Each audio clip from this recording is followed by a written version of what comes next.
Hello everyone. तो क्या हाल है आप लोगों के? आई होप अच्छे होंगे। तो सभी को good morning, good afternoon, good evening और गुड नाइट, जिस भी टाइम आप इस वीडियो को देख रहे हो अकॉर्डिंगली अपने हिसाब से इसको एडजस्ट कर लें। ठीक है। तो आज हम जो बात करने वाले हैं बेटा, आज हम बात करने वाले हैं आपके एक पेपर के बारे में। ठीक है, पेपर के बारे में फर्स्ट ऑफ ऑल मेरी तरफ से आप सभी को कॉन्ग्रेचुलेशन कि आप लोग सेम फाउंडेशन अपना क्लियर करके आ चुके हो। तो बेटा थोड़ी सी जर्नी लंबी होने वाली है। अब थोड़ा सा जो टफनेस का लेवल है वो थोड़ा सा क्या होने वाला है, कंपैरेटिवली बढ़ने वाला है।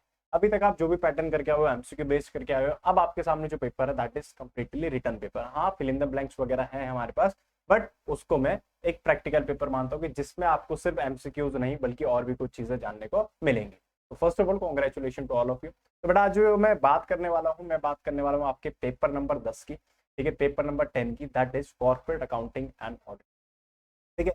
आप लोगों को पता होगा सर, आपका जो कॉर्पोरेट अकाउंटिंग और ऑडिटिंग है, कॉर्पोरेट अकाउंटिंग और जो ऑडिटिंग आपका चैप्टर है सर, हमारे चैप्टर नहीं, I mean book.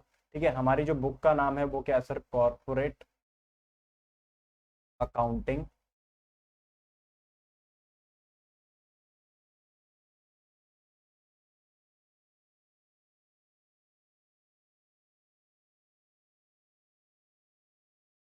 Accounting and audit. ठीक है बेटा, ये है हमारा chapter, I mean subject number 10। ठीक है, हम इसे बोलते हैं आपका क्या, subject number 10, that is corporate accounting and audit. ठीक है। आपको पता है आपके सारे पेपर 100 मार्क्स के हैं, तो ऑब्वियस सी बात है सर, ये पेपर भी जो है वो आपका कितने होने वाला है, 100 मार्क्स का। बट आप लोगों को शायद पता होगा कि सर ये जो 100 मार्क्स है ये स्प्लिट किए गए हैं दो टुकड़े में। यानी कि 50% सिलेबस आपका कवर होगा किसके अंदर? कॉर्पोरेट अकाउंटिंग के अंदर। और 50% आपको जो रिमेनिंग होगा वो होगा कवर आपके किसके अंदर? ऑडिटिंग के अंदर। ठीक है सर। ऑलरेडी आई थिंक आप वीडियो देख चुके हो, ऑलरेडी हम यूट्यूब पे वीडियो अपलोड कर चुके हैं, दीपक क्लासेस के, आप चैनल पे जाके चेक कर सकते हो।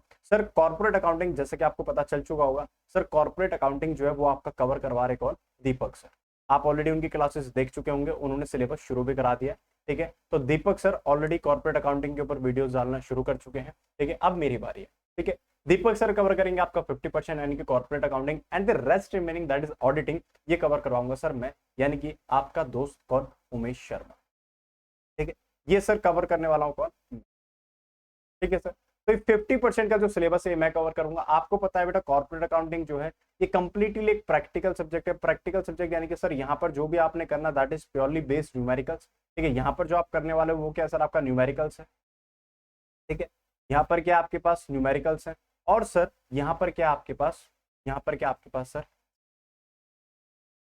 ठीक है, यहाँ पर क्या आपके पास? थ्योरी है। अब कई बच्चों के माइंड में ये कि सर थ्योरी है तो इसका मतलब क्या करना पड़ेगा? रटना पड़ेगा। क्या करना पड़ेगा? रटना पड़ेगा। बेटा बता दूं, ये बिल्कुल गलत अप्रोच है। हमें ऑडिट में कुछ भी रटना नहीं है। ये बिल्कुल भी ऐसा सब्जेक्ट नहीं कि जिसमें आपको कोई भी चीज रटनी पड़े। ठीक है, ठीक है सर। हाँ, याद करना पड़ेगा, थोड़ा बहुत याद करना पड़ेगा, but everything will be based on certain concept. तो हम क्या करेंगे? कंसेप्ट समझकर, कंसेप्ट समझ के हमें ऑटोमेटिकली जो थ्योरी है वो हमारे माइंड में क्या हो जाएगी सर? स्टोर हो जाएगी। हमें सेपरेटली जैसे लोग रटते हैं, हमें उसे ऐसे रटने की जरूरत नहीं पड़ेगी। ठीक है सर। तो बेटा ये चीज बिल्कुल भी अपने माइंड से निकाल देना, बिल्कुल भी पूरा का पूरा इसको अपने माइंड से निकाल देना कि सर थ्योरेटिकल सब्जेक्ट तो हमें रटना पड़ेगा, ऐसा नहीं है। हम इसे समझेंगे, बड़े डीप में समझेंगे और एक एक टॉपिक के हम अच्छा अच्छा टाइम लगाएंगे। तो जब अच्छा खासा टाइम लगेगा हर टॉपिक पे, तो ऑब्वियस सी बात है सर, हमें पढ़ते ही पढ़ते वो क्या होगा, वो सारी चीजें क्या हो जाएंगी सर? हमारे माइंड में स्टोर हो जाएंगी। ठीक है, चलिए सर। बाकी जो बच्चे मेरे से फाउंडेशन में मिले हुए हैं, जिन्होंने इकोनॉमिक्स या मैनेजमेंट मेरे साथ पढ़ा हुआ है, तो वो जानते हैं कि भैया हम कोई भी चीज रटने वाली नहीं करते। हम कोशिश करते हैं कि क्लास में क्या है सारा का सारा हमें क्या हो जाए सर? याद हो जाए। और याद का पता चले आपका कोई भी किसी भी चीज का कॉन्सेप्ट क्लियर होता है। कंसेप्ट अगर आपका क्लियर है तो आपको कोई भी चीज याद करने की जरूरत नहीं पड़ती है। ठीक है बेटा, अच्छा सर, ये बात तो हो गई एग्जाम की। एक चीज और, कई बच्चों को लगता है सर इंपॉर्टेंट जो है ना वो हमारे लिए क्या है सर? कॉर्पोरेट अकाउंटिंग है। ध्यान रखना, जितना इंपॉर्टेंट ये है उतना ही इंपॉर्टेंट ये है, क्योंकि एग्जाम में दोनों के वेटेज क्या है सर? इक्वल है। 50 नंबर आपको यहां मिलेंगे तो ऑब्वियस सी बात है सर 50 नंबर आपको यहां पर भी मिलेंगे। ऐसा नहीं है कि यहां पर 70 नंबर मिलने वहां पर 30 नंबर मिलना, नहीं सर, दोनों की वेटेज क्या है? बिल्कुल बराबर है। ठीक है, तो ध्यान रखना हमारे लिए दोनों सब्जेक्ट क्या है सर? बिल्कुल इंपॉर्टेंट है, दोनों के दोनों इंपॉर्टेंट है, एक भी टॉपिक को हम बिल्कुल भी स्किप नहीं कर सकते। ठीक है सर, अच्छा। अगर मैं बात करूं बेटा आपके सिलेबस की, अगर मैं बात करूं ऑडिट के सिलेबस की, तो आपके सामने आपका अगर अपना स्टडी मैट देखोगे, ठीक है, देखना जरा सर, ऑडिटिंग में हमें जो पढ़ने हैं, हमें बेसिकली 3 चैप्टर पढ़ने हैं सर। 3 चैप्टर पढ़ने हैं, basic concept of auditing, provision relating to audit under companies act 2013 and auditing of different types of undertaking. ठीक है, इसको मैं अपने शब्दों में अगर मैं क्लासिफाई करूं तो बेटा ऑडिटिंग को आपने कुछ इस तरीके से पढ़ना है। ऑडिटिंग को जो हम पढ़ेंगे वो हम पढ़ेंगे कुछ इस तरीके से। सर हमारा जो सब्जेक्ट है वो क्या है सर, ऑडिटिंग। ठीक है, इस ऑडिटिंग को सर हमने पढ़ना है 3 टुकड़ों में। ठीक है, 3 टुकड़ों में पढ़ना है सर। सर कैसे कैसे पढ़ना मैं बता देता हूँ आप लोगों को। सर सबसे पहले जो आपका जो बेसिक्स लिखा हुआ है उसको मैं बोलता हूँ अपने शब्दों में क्या sir, that is termed as what your core audit, पहला। ठीक है सर, अगर मैं सेकंड पार्ट की बात करूं तो सर सेकंड को मैं अपने शब्दों में कहता हूं क्या, कंपनी ऑडिट। क्या बोलता हूं सर इसको मैं, कंपनी ऑडिट। और सर जो तीसरा पार्ट है, तीसरा पार्ट है सर, इसे मैं अपने शब्दों में बोलता हूं क्या बेटा, स्पेशल ऑडिट। ठीक है, अगर कोई सीए वाला देख रहा तो समझ पा रहा होगा कि मैं इनको ऐसे ऐसे क्यों बोल रहा हूँ, बाकी आप लोगों ने तो कुछ पढ़ा ही नहीं है, तो जैसे जैसे हम पढ़ेंगे आपको समझ आएगा कि मैंने इनको ऐसे ऐसे नाम क्यों दे रखे हैं, why am calling it core audit, company audit, और उसको मैं स्पेशल ऑडिट क्यों बोल रहा हूँ। ठीक है, अच्छा सर देखते हैं जरा, देखते हैं जरा, देखते हैं जरा। सर जो कोर ऑडिट है, जो कोर ऑडिट है, ठीक है, कोर ऑडिट है, इस पे टाइम ज्यादा लगेगा, टाइम ज्यादा लगेगा, बट एग्जाम के लिए हमारे पास वेटेज इसकी क्या है सर, कम है। यानी कि 100 में से सिर्फ हमें यहाँ पर कितने नंबर मिलने वाले सर, 10%। यानी कि ऑब्वियस सी बात है सर, कितने मार्क्स मिलने वाले हैं हमें यहाँ पर, 10 मार्क्स मिल। ठीक है, मैं कंपनी ऑडिट की बात करूं, ये हमसे थोड़ा लीस्ट टाइम लेगा, कम टाइम लेगा, और कंपैरेटिवली बेटा इसका जो वेटेज है आपके एग्जाम में वो बहुत ज्यादा है सर। ये हमें एग्जाम में देने वाला कितना, 30%। यानी कि बेटा ये हमें एग्जाम में देने वाला कितना, 30। ठीक है, और सर फिर हम पढ़ेंगे क्या, स्पेशल ऑडिट। तो आपको समझ आ गया होगा 30 और 10 40। तो ऑब्वियस सी बात है सर, ये जो स्पेशल ऑडिट है वो कितना देने वाला हमें, 10%। यानी कि कितने मार्क्स सर, 10। तो आपको वेटेज के अकॉर्डिंग क्लियर हो गया होगा, वेटेज के अकॉर्डिंग क्लियर हो गया होगा कि मैं सबसे पहले कौन सा टॉपिक करवाने वाला हूं। ठीक है, एनीबडी कैन, तुम में से कोई भी ऐसा गेस कर सकता है कि भैया हाँ सर आप ये टॉपिक करवाओगे, गेस करो। ठीक है, 5 सेकंड दे रहा हूँ, नहीं जब कम हो गया 30 सेकंड देता हूँ, बताओ सर कौन सा सब्जेक्ट आपके हिसाब से मैं करवाने वाला हूँ। व्हाट डू यू फील कि मैं कौन सा सब्जेक्ट पहले करवाने वाला हूँ, तो जो अपने मन में सर, इन तीनों में से, कौन सा करूं, बताओ, इन तीनों में से कौन सा पहले करवाऊं सर। सर आप कुछ भी बोलो, कुछ भी करवाने के लिए, बट जो मैं सबसे पहले करवाने वाला हूँ, जो कि हमें कम समय में ज्यादा नंबर देने वाला है, कम समय में ज्यादा नंबर देने वाला, ऑब्वियस सी बात है सर, जो मैं आपको करवाने वाला हूँ पहले, मैं क्या करवाने वाला हूँ सर, कंपनी ऑडिट। ठीक है, कंपनी ऑडिट बेटा, कंपनी ऑडिट है कि मैं थोड़ा सा आपको यहाँ पर बता देता हूँ, कंपनी ऑडिट के अंदर हम जो पढ़ने वाले हैं वो चीजें मैं आपको बता देता हूँ।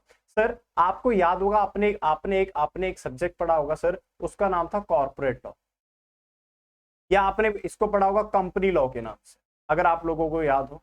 सर इसके अंदर आपने एक एक्ट पढ़ा था, एक एक्ट पढ़ा था, कौन सा sir, the companies act.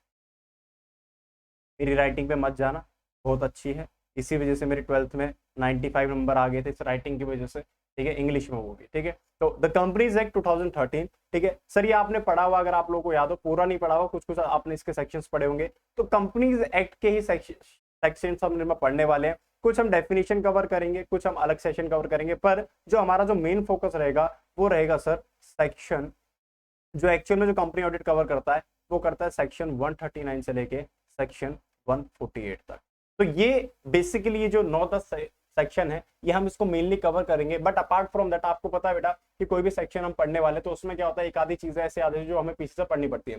Like for example यहाँ पर कहीं पर हमें बोल दिया कि भैया गवर्नमेंट कंपनी का नाम आ गया। ठीक है, गवर्नमेंट कंपनी बोल दिया, ठीक है, या बोल दिया प्राइवेट कंपनी, क्या बोल दिया स्मॉल कॉर्पोरेट्स क्या होती है, ठीक है, स्मॉल कंपनीज क्या होती है, एमएसएमई क्या होती है। तो हम क्या करेंगे सर, आपको पता है आपकी सेक्शन 2, आप लोगों को पता होगा जो सेक्शन 2 होता है किसी भी एक्ट में, वो किस चीज का होता है, जनरली सर डेफिनेशन का।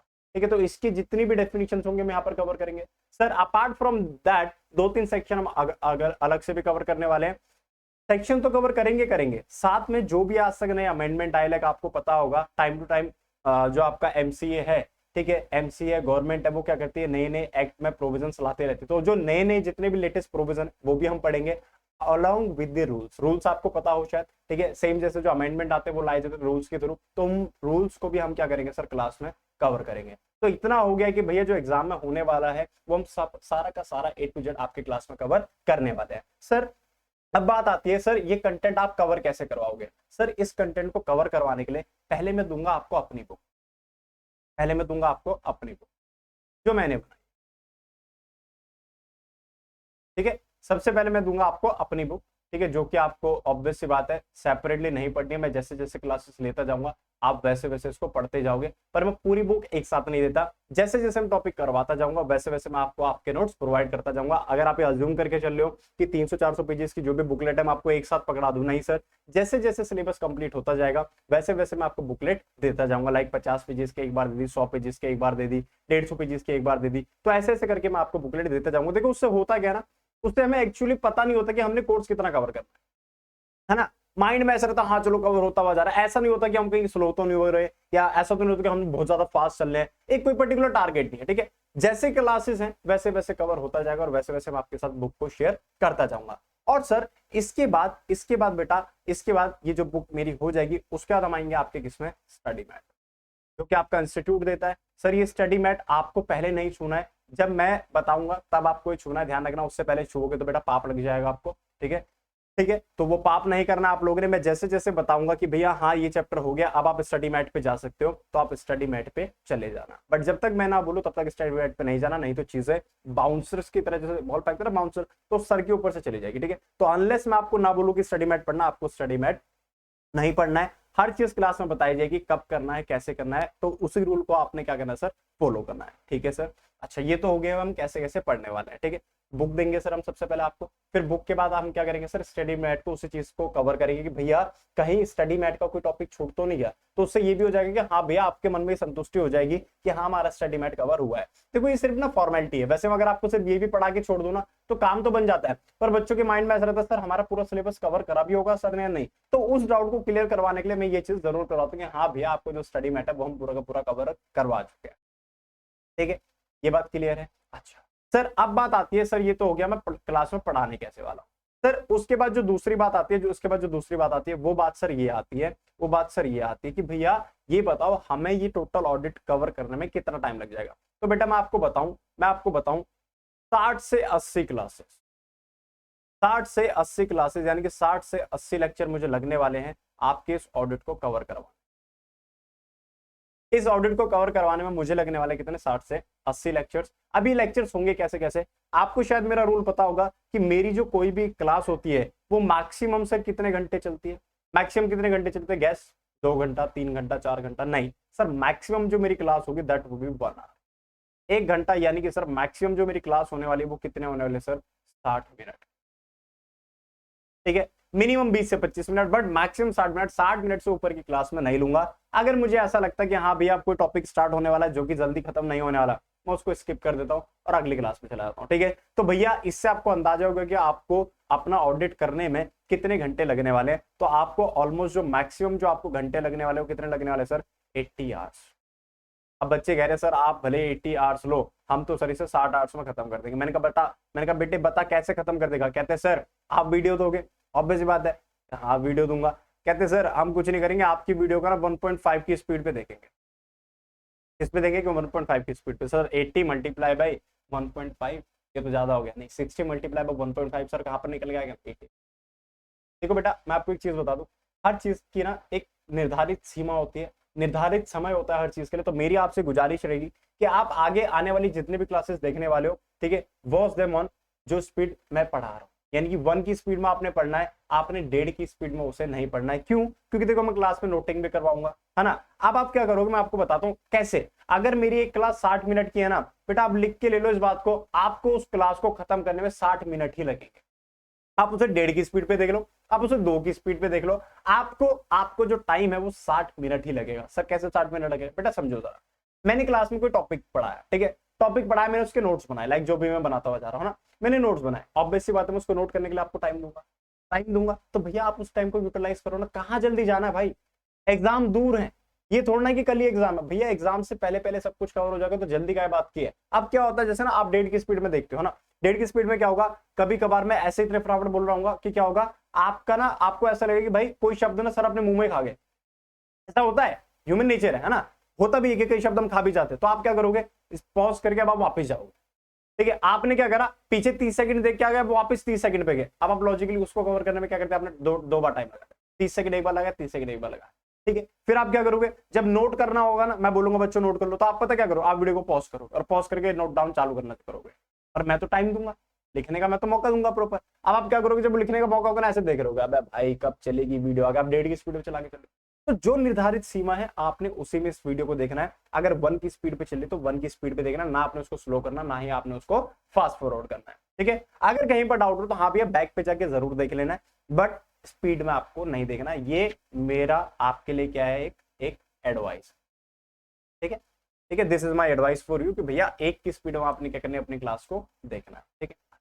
सर ये तो बात हो गई। अब सर बात आती है, ये बताओ सर एग्जाम में पास हो जाएंगे, सर ये बताओ एग्जाम में पास हो जाएंगे, या मैं बता रहा हूँ ना पास होंगे, कैसे कैसे होंगे, देखो मेरे को बोलने की जरूरत ही नहीं। देखो आप ऑलरेडी एक बुक मेरी तरफ से कवर कर चुके हो, एक बुक किसकी होगी, मेरी होगी, ठीक है। एक फिर आप क्या कर चुके हो, स्टडी मैट कर चुके हो, जो कि मैं ही कवर कर रहा हूँ। सर स्टडी मैट भी हो गया, ठीक है सर, हमने स्टडी मैट भी कवर कर लिया।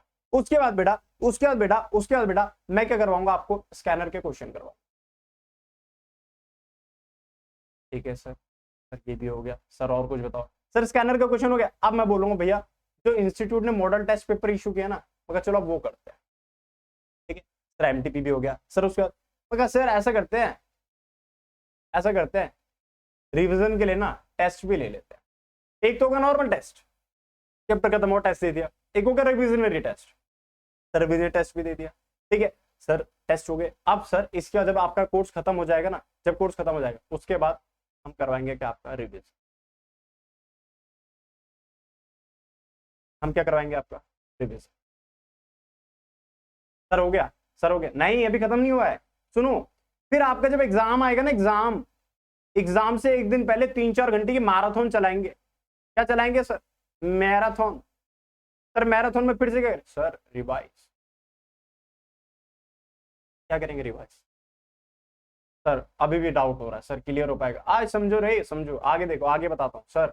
हम क्या करते हैं, हम किसी भी टॉपिक को, फॉर एग्जांपल आज मैंने एक टॉपिक पढ़ा है आपको, आज मैंने कोई आपको सेक्शन पढ़ा है, सेक्शन 130, मैं आज आपको पढ़ा है कौन सा, सेक्शन 139। तो हम क्या करेंगे, पहले इस पूरे सेक्शन को अंडरस्टैंड करेंगे, पहले इसको समझेंगे,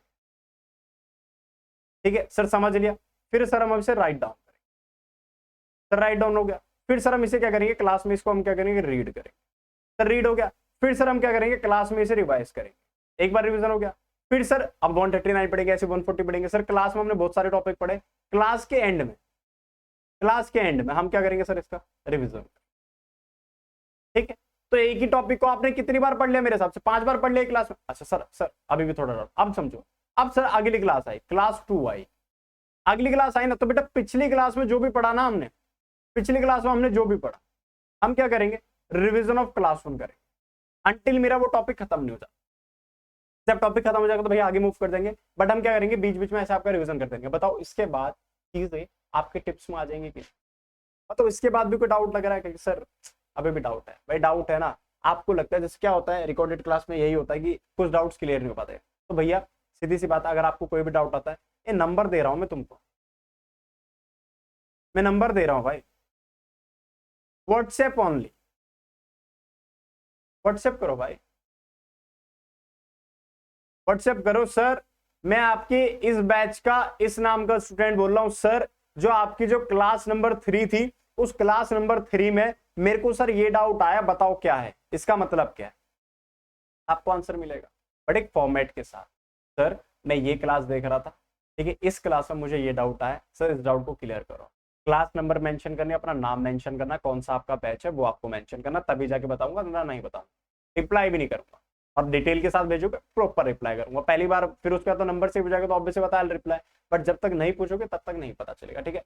दूसरी बात, सर पूछने में क्या डर भाई, नंबर दे रहा हूं ना, तो कोई भी डाउट आए WhatsApp, I will clear your doubt, ठीक है। अब बेटा इसके बाद आई थिंक, मुझे नहीं लगता कि इसके बाद कुछ भी हमारा ऐसा बचेगा, कुछ भी ऐसा बचेगा कि भैया हम एग्जाम में अपने एग्जाम को ना लिख सके। सर एग्जाम लिखना कैसे वो भी मैं बताऊंगा, कि कोई भी अगर क्वेश्चन है, कोई भी जनरली जो होता है, मैं आपको बताऊं, ऑडिट या लॉ जैसे सब्जेक्ट में जनरली जो टीचर सबसे बड़ी जो गलती करते हैं वो ये करते हैं, सर पढ़ाते तो हैं पर बच्चों की प्रैक्टिस नहीं करवाते। जब तक आपकी प्रैक्टिस नहीं होगी ना क्वेश्चन आंसर लिखने की, तब तक चीजें सॉल्व नहीं, ठीक है। तो हम क्या करेंगे, जब भी मैं आपको जो पहला टेस्ट दूंगा, उस पहले टेस्ट को देने के बाद मैं उसको आपको हैंड रिटन एक उसका सॉल्यूशन दूंगा, कि बेटा अगर आप एग्जाम में बैठे हो तो what should be the real approach to write this answer. ठीक है, क्योंकि कुछ भी नहीं होता लॉ और ऑडिट में कि कुछ भी लिख के आ जाओ, नहीं, एक फॉर्मेट है भाई, एक सीक्वेंसिंग है कि ऐसे ऐसे आंसर आना चाहिए, तो वैसे वैसे हम क्या करेंगे, आंसर को फ्रेम करेंगे। ठीक है, ना ही हम एक्स्ट्रा लिखेंगे ना ही हम कम लिखेंगे, हम सिर्फ उतना लिखेंगे जितना हमसे एग्जामिनर मांग रहा है। अगर उतना आपने लिख दिया तो ऑब्वियस बात है एग्जामिनर खुश है, और एग्जामिनर खुश है तो इसका मतलब हमें हमारे नंबर मिल गया, हमें हमारे नंबर मिल गए, इसका मतलब क्या भैया, हम पास हो चुके। कैसे सुनो, पूरे सर क्लियर है? क्लियर है सर। तो बेटा आज की क्लास में सिर्फ इतना ही था। मुझे आपको बताना था कि क्या है क्या नहीं है, क्या हम कवर करने वाले हैं, कैसे हम कवर करने वाले हैं, तो मैं कवर कर चुका हूँ। अगली क्लास में हम मिलेंगे किसके साथ सर, कंपनी ऑडिट। मैंने आपको बता दी कि कंपनी ऑडिट हम स्टार्ट करेंगे, तो कंपनी ऑडिट हम अगली क्लास में स्टार्ट करेंगे, और फिर आपको पता चलता जाएगा कि भैया पढ़ने की अप्रोच कैसे कैसे रहेगी। ठीक है, तो तब तक के लिए टाटा, सी यू, बाय। ठीक है, चैनल सब्सक्राइब कर देना चाहते हुए, अगर नहीं कर रखा तो कर रखा है, तो भैया इससे बड़ी कोई बात ही नहीं। ठीक है, तो टाटा, सी यू, बाय।